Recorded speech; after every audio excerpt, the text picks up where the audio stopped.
Welcome to the Sovereign Temples channel, where we will be discussing this next moon cycle that is now upon us. Many traditions call this cycle the cold moon, as this is the moon that happens during the winter solstice, as December 21st is the winter solstice, which is the longest night of the year.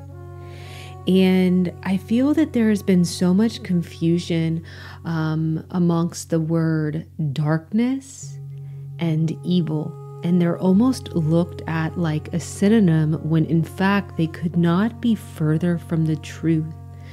Darkness is a part of this sacred whole. And in the dark womb of nothing is actually what transmits the highest levels of light. The seraphim light, the angelic light that gives birth to all universes. And so we've begun to condemn the darkness or even the shadow side. And that's really hurting a lot of people in the spiritual community from firsthand witnessing to where we want to banish the dark. Again, completely different than evil intent. Oftentimes we move through things so that we can go through these initiations to get to know all parts of ourselves, all parts of humanity, to return to the fact that we are all one, and to hold deep compassion and reverence for one another. And that often happens through darkness, where we are all nothing before we become the light. And so that is my invitation for everyone during this next moon cycle that kicks off on December 12th, goes through the winter solstice of the 21st, the full moon being on the 26th of this cycle, and then the last day going into the the new moon of the next cycle is January 11th. So it really ends on the 10th and the 11th, as truly the 11th is a dark moon, which represents the ending and the beginning, right? Every ending is a beginning. And every ending to a dark period in our life, that really the only reason why we suffer when we are going through quote unquote what society deems as a dark time is because we feel like it's not as enlightened as the good times, right? Or it's not as enlightened as, these periods of profound growth or accomplishments, fill in the blank.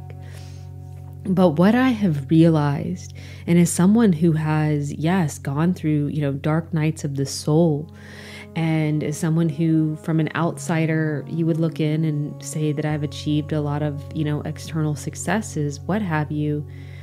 But it is how we feel in terms of when we are going through, again, the challenges, which I've really come to call initiations now, but going through our winters, that we don't try to get out of that winter before it's time. But when we're trying to exit and not go through the season of death, the season of the void, the season of stillness, and we're trying to force movement when nature's rhythm ain't moving, it ain't moving. And you're trying to move it, that's when the suffering comes. And that's really that word of surrender. Let go of control. Surrender into the void, surrender into the death. So this is a moon cycle for the void. And I am going to be having a breath ceremony on the 21st at 12 p.m. Eastern that I invite anyone to join. I'll have a link in the comment section of this video. But this breath section will take us into a void. It's a free offering, which is phenomenal because I definitely usually charge for these. But the fact that this is a void, And my great prayer is to help people remember how sacred the time of darkness is, how sacred the time of stillness is. And yes, it feels just as uncomfortable to force rest or to be stagnant and not growing when we're in a cycle of that. And if you were to stop your growth prematurely or not keep going when the times get really, tough and challenging, but you've made a commitment to this goal that your heart wants you to, birth, that would also cause just as much pain, right? To stunt your growth in a season of growth. But just like in a season of stillness, to try to stretch yourself into growth, you short circuit. And that's what's happening is, especially those of us who work in the light and are really channeling our higher self's light, if we're not grounding properly, we're short circuiting. Literally, we're conducting electrical currents of light, right? The electron, we're harnessing a ton of it, and we're really pulling down into our bodies these light codes of our higher self when we begin to activate our light body. And so it's really important to just know the season. I love that from the Tao Te Ching. It's verse 8 too, and it's talks about, in working, know the season and time. Know which season and time you're in. And it's different for all of us. So only radical honesty for yourself. There might be periods when you are in a winter that you do have to go and forage for some food, just enough, right, to stay alive. But where it's not one of those, super exerting all your energy because you don't have enough stamina that you're pulling through because your body's really asking to rest with earth versus pulling down so much light. It's just so important to have those conversations with ourselves and to be willing to rest in the cycle that we're in.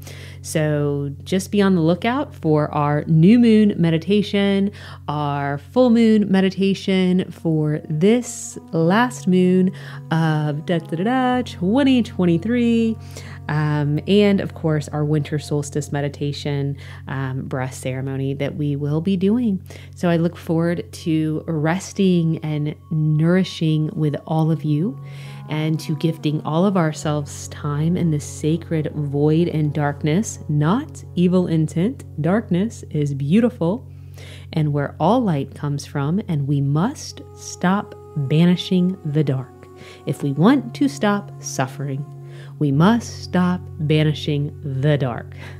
And remember, evil intent, completely opposite than dark, not the same.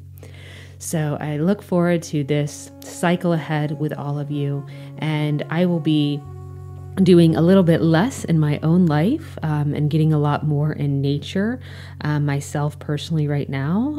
So I look forward to seeing what everyone else's cycles bring to them. All my love and light. Namaste.